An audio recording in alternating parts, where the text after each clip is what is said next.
అయితే రాజ్ తరుణ్ ఇంకా లావణ్యకు సంబంధించిన ఇష్యూకు సంబంధించి రానాతో మాట్లాడే ప్రయత్నం చేద్దాం. రానా చెప్పండి, అయితే రాజ్ తరుణ్ లావణ్య వివాదం రోజుకో మలుపు తిరుగుతుంది.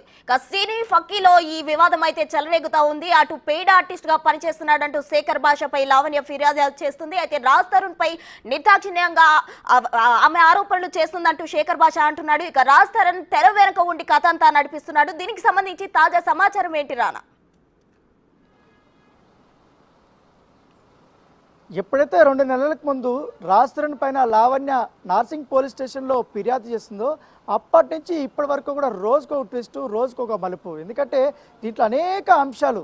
మొదటగా ప్రేమ స్టార్ట్ అయింది, తర్వాత ఏదైతే పెళ్లి స్టార్ట్ అయింది, తర్వాత అఫైర్స్, తర్వాత డ్రగ్స్, తర్వాత ఏకంగా కొన్ని వీడియోలు, అసభ్యకరమైనటువంటి సంబంధించినటువంటి వీడియోలు, ఇవన్నీ వచ్చిన తర్వాత ఎక్కువగా హైలైట్ అయింది ఈ ఏదైతే ప్రేమ కానీ, అలాగే పెళ్లికి సంబంధించిన వ్యవహారం కానీ, తర్వాత డ్రగ్స్ సంబంధించిన వ్యవహారం కానీ, తర్వాత అఫైర్స్ సంబంధించిన వ్యవహారం కానీ, ఇవన్నీ కూడా హైలైట్ అయిపోయిన నేపథ్యంలో తర్వాత సడన్గా శేఖర్ భాష ఎంట్రీ అవ్వడము వీళ్ళ మధ్య, తర్వాత అనేక ఆరోపణలు లావణ్య పని చేయడము, తర్వాత లావణ్య గతంలో కొంతమందితో మాట్లాడినటువంటి ఆడియోలు కానీ, వీడియోలు కానీ ఇవన్నీ కూడా సోషల్ మీడియా వేదికగా కూడా అతను రిలీజ్ చేయడము, తర్వాత దానికి కౌంటర్ పార్ట్గా ఈమె కొన్ని ఆడియోలు రిలీజ్ చేసినటువంటి నేపథ్యం కనపడుతుంది. ఆ ఒక్క ఎపిసోడ్ ఒక పక్క నలుగుతున్న నేపథ్యంలో రాజ్ తరుణ్ పైన దాదాపు 170 వరకు కూడా ఆమె దగ్గర ఉన్నటువంటి ఎవిడెన్స్ అంతా కూడా నార్సింగ్ పోలీస్ స్టేషన్కి ఇచ్చింది.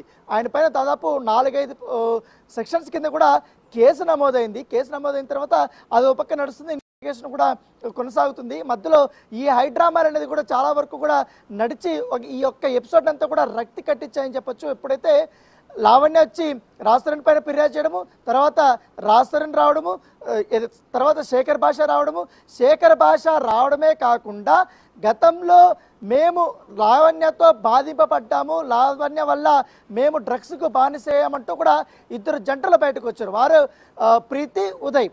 వాళ్ళు వచ్చి లావణ్య మాకు బలవంతంగా డ్రగ్స్ అలవాటు చేసిందంటూ కూడా వాళ్ళు రావడము, తర్వాత వాళ్ళకి సంబంధించినటువంటి కొన్ని ఆడియోలు కానీ, కొన్ని వీడియోలు కానీ సోషల్ మీడియా వేదిక కూడా బయటపడ్డాయి. అవేంటంటే వాళ్ళిద్దరూ గంజాయి చాక్లెట్స్ని చేయడము, సిగరెట్ల లాగా వాటిని వాళ్ళు తయారు చేయడము, తర్వాత మస్తాన్ సాయితో కానీ అలాగే ఉదయ్తో ఉన్నటువంటి కొట్లాట్ల గురించి ప్రీతి వాళ్ళ మమ్మీ మస్తాన్ సాయితో మాట్లాడబట్టి ఆడియో ఒకటి రిలీజ్ అయింది. అదొక ఎపిసోడ్, అది కూడా 2-3 రోజుల పాటు కూడా కొనసాగినటువంటి నేపథ్యం గడిపోతుంది. వీటికన్నిటికీ కౌంటర్ ఇస్తూ లావణ్య కూడా ప్రీతి ఎలాంటిది, ఉదయ్ ఏం చేస్తాడనే దానిపై కూడా పూర్తి ఆధారాలు ఆమె కూడా బయట పెట్టినటువంటి నేపథ్యం అయితే కనపడుతుంది. తర్వాత కొన్ని రోజులకి ఈ ఎపిసోడ్లకు ఇంకొకరు వచ్చారు, చింటూ అనే పేరు వచ్చింది. చింటూకి లావణ్యకి ఇక్కడ సంబంధం ఉందంటూ ఆగబెట్టడం జరిగింది. సో ఏదో మనకి ఇప్పుడు ఇవంతా నడుస్తున్నప్పుడు రాజ్ తరుణ్ మాత్రం హైకోర్టుకి వెళ్ళాడు. హైకోర్టుకి వెళ్ళిన తర్వాత తనకు ముందస్తు అరెస్టు లేకుండా చూడాలని కూడా చెప్పడం జరిగింది. దాంతోపాటు వీళ్ళిద్దరికీ పెళ్లి అయినటువంటి ఆధారాలు లేకపోవడంతో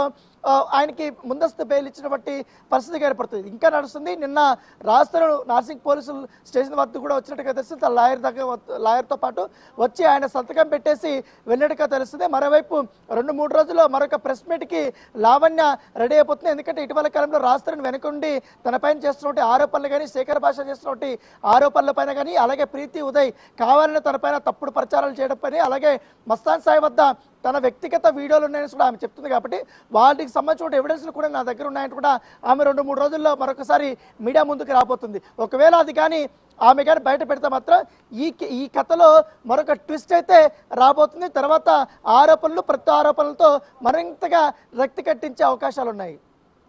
రైట్ అన్న, thank you Shiva, thank you Raju.